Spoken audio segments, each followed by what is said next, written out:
The only thing that kept, I think, at that moment was the reality that, one, we're not quitters. Two, we've got our first child on the way.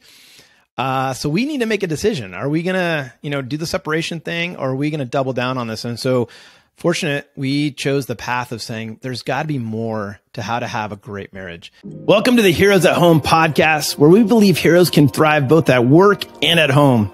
This podcast is for those who stand watch while we sleep, who run into buildings while others run out, for those who deploy to hard places to have hard fights, and for the families that support them. Through candid conversation, we will discuss the side of things that don't get glorified in the media, what happens when they come home.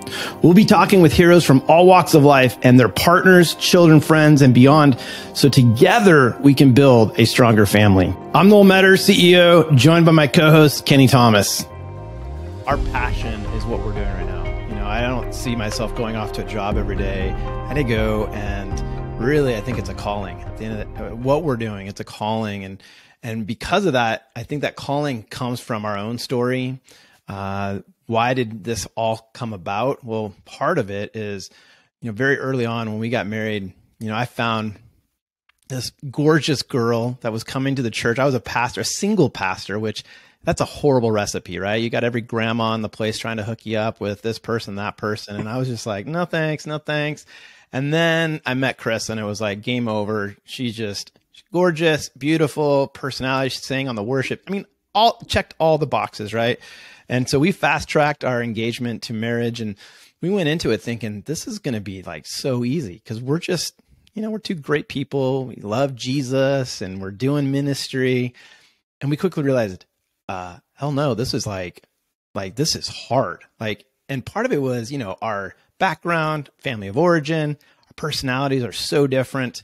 But we quickly went, Kenny, from getting married to what I call miserably married, but faithfully enduring. Here I'm a pastor preaching on Sunday, everyone thinking, oh my gosh, this couple's just rock star status.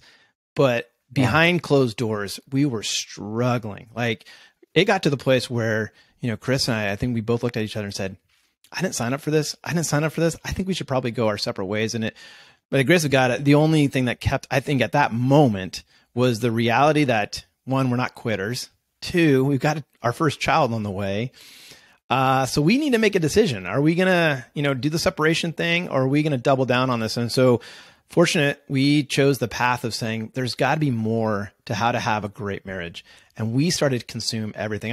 I think we went from miserably married to we were marriage junkies. We were consuming everything there possibly was around this. We went to love and respect conferences. We got connected with small groups that were doing marriage stuff. And what all that produced was just a realization of here's what we were bringing into the relationship, our own baggage, our own brokenness, our own unique personalities. Part of this, my mistress at the time, to be honest, it was the church. I was working 80, 90 hours a week, which is great when you're single. But you say yes to someone and say, I'm going to do life. They didn't sign up for that. And yet my workaholic personality of I'm in it, I'm all in, it wasn't helping us have a great marriage. So long-winded way to say, from our brokenness, this huge thing of healing started to take place over the next year, 2 years.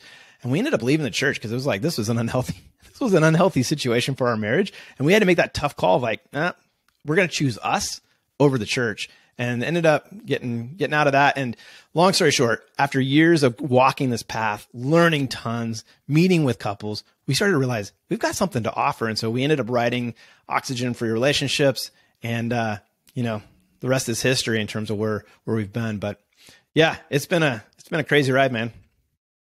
There's a point that I want to make sure that people heard, and it's that they gave up going and working at the church. They didn't give up on God and Jesus. Let's be very clear about the two, because that's a good point.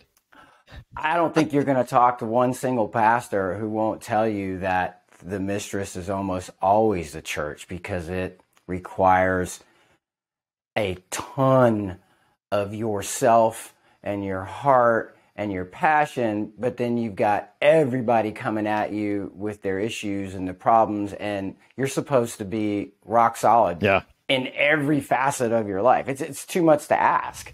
And for you guys to work on your marriage, I think that's a huge decision to leave that which you dedicated 80 hours of your life to a week. Yeah. Well, and I'm glad you called that out, because it's true. We didn't leave our faith. We left a culture that was unhealthy. And that's really what it was. I was too young to understand at the time, but the leadership that was running that place, the culture was, we put the ministry over the marriage all the time. And we fortunately had enough common sense back then to be like, time out. No, like this matters way more than this over here. So we made that decision to leave. But you're right. It wasn't us leaving our faith, and faith was a big part of what got us to the other side. That's the truth. I mean, yeah, the skills that we learned. I think what you'll find, what we're going to find as we start interviewing folks, is that there's always an element of that faith that's in there, because it is the compass that keeps people vectoring back to each other. You may get crisscrossed, but you don't just go off misdirected, because what got you into the issues with the marriage before is you were vectoring apart.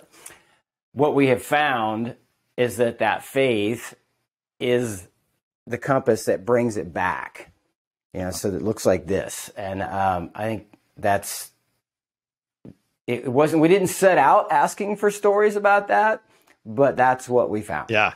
So it is. And I think, some people ask us, well, you guys wrote a book on this thing. I mean, it's being used. I mean, 50,000 couples have gone through it.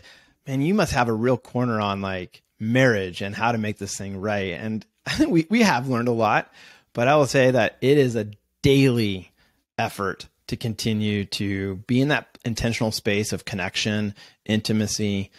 We're still learning. I mean, there's times where, Chris will look at me and she's like, wait, didn't you write that one page on like communication? Like, gosh, it seems like we're really far away from what we've actually been telling other, and the same being true of, I've said stuff to her in the heat of the battle, like, oh my gosh, what hypocrisy that's coming out of the Metter household. Here we are doing this all over the country. And yet we keep coming back to this place of, we don't always get it right. The journey is deep, but man, we love each other and we're willing to fight and fight in the right way. And that's what we've developed. How do you fight fair, where at the end of the day, you both win rather than one winning and the other one losing?